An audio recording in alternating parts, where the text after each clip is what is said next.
Thanks so much for being here. Thanks for being on together. Yeah, thanks so much for having me, Alex. Really appreciate it. Thank you for having us, Alex. Congressman Min, let's start with you. What is this legislation? Yeah, sure. So as you pointed out, the Brush Fires Act directs the U.S. Forest Service to study the effectiveness of its methods in preventing wildfires in shrubland or brush fire prone areas like Southern California. And of course, we have particularized unique risks that we saw, unfortunately, just lead to devastating wildfire in Los Angeles. Our areas in Orange County are also prone to these same risks. We've had a number of wildfires in recent years, including the airport fire, we had the Canyon fire, the Emerald Bay fire, and a whole bunch of others. And it's the combination of drier foliage and ever increasing speeds of these Santa Ana winds each year, which reached 100 miles an hour this past year in Los Angeles.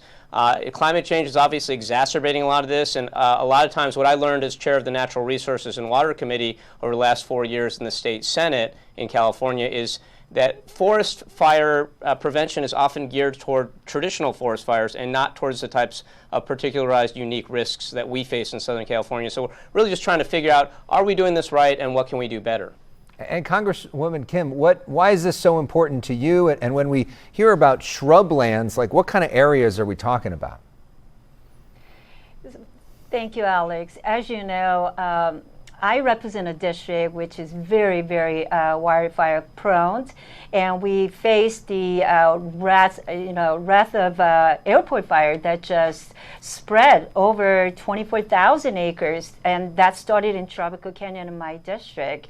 So this is, this is really important where we get it right. Learning about the effectiveness of getting it right, and then also learning from past experiences of putting out the fire really will help us to prevent future fires, which is why this Brush Fire Act is very, very important, so we can build resiliency and better understand shrublands so we can halt these wildfires. That's why the name of Wildfire Act is so important. So we hope this legislation will help us understand all of those things, and then as well as information sharing between all levels of federal, state, and local first responders. So this is the first time you guys have Alex, announced... if I can just add on to that, Sure. What we saw last year with our local firefighters described was it was basically like a blowtorch. You had 100-mile-an-hour winds, extremely dry conditions, even a spark at that point causes massive types of wildfire throughout these different shrubs and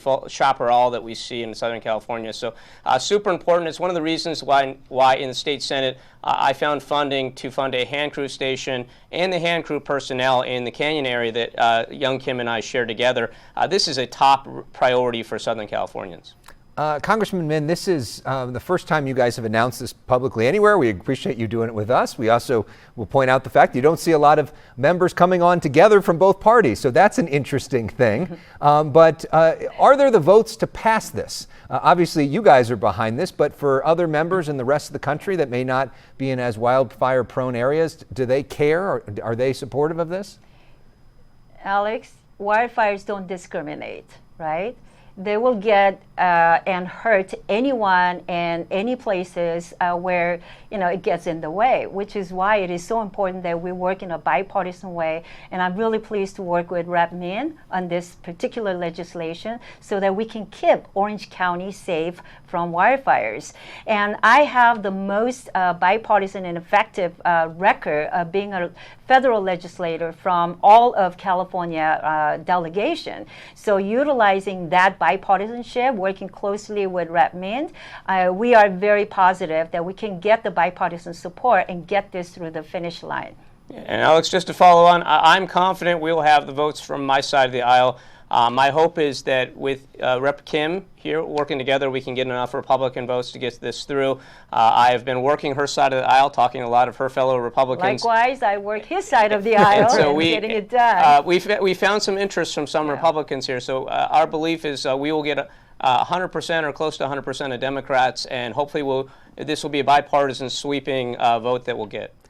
Meanwhile, there's another vote that's coming, which may not be as bipartisan, which is the budget bill. And Congressmember Kim, we've talked to you about this several times, and you said there were two things that were your big things that you wanted. You wanted to see Medicaid protected, and you wanted to see an expansion of the SALT tax credit for people in California who pay high local taxes and were able to deduct it before the Trump tax cuts of 2017 were actually a tax increase for a lot of people in Southern California. Where are we at in terms of SALT right now? And are you comfortable with where we're at in terms of giving them your vote? We're getting very close to getting a deal, a deal on this thing. Look, we want to get this done, and I want to get to a place where we can vote on this week, as the leadership is attempting to do.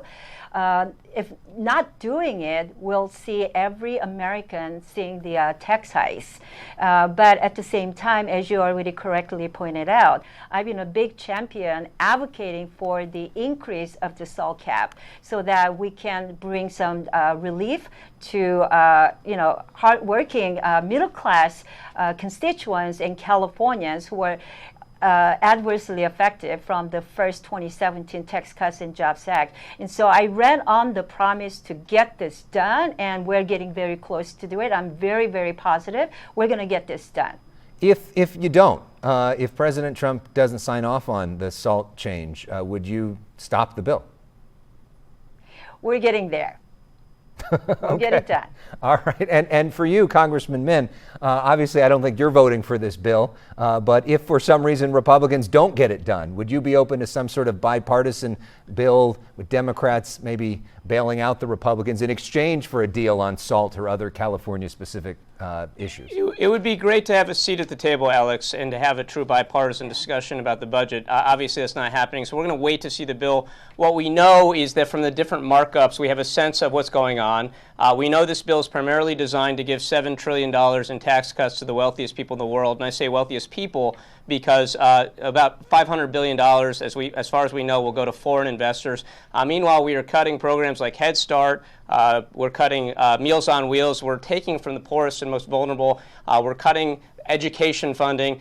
So this is taking from the backs of working Americans, all to give the wealthiest a tax cut. We're basically giving Saudi billionaires a tax cut on the backs of working Americans. Alex, I think this is just a little bit. This totally immoral. This is supposed to be a bipartisan place where we're talking about. We agree on a lot of things. We agree on SALT and Wildfire. On the budget, obviously, we have disagreements. We're working on a budget deal that will protect the most vulnerable population and the constituents. But that is not what we've seen from the markups so far. The markups also prevent AI regulation for 10 years. We did. We were going to. Yeah. The intention of this is to on the bipartisanship and the spirit of bipartisanship and working on this Brush Fire Act. We'll wait to see the final markup. I think this is going to be great to continue to work in a bipartisan way. But I can guarantee you, even the president stated publicly over and over, and our leadership and the Republicans are committed to protecting the most vulnerable population, women, the children, the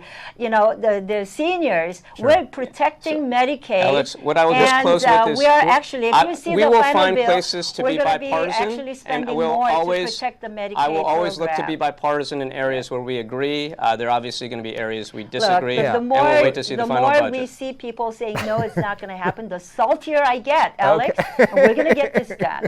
All right. Well, it's starting to get salty. And yes, the point of this was to show that people can come together and at least come together on some issues, which we appreciate. And obviously, wildfires is a huge issue for our entire region, as we've learned this week. Like it's great to see you together. Wildfire is one area we agree on, and we want to protect Orange County from further devastation that the wildfires we appreciate you guys breaking the news here. And I was glad Young was able to join on this bill. Thank you, Alex, for having us on today. Thank you guys very much. We appreciate it. Good to see both of you. All right.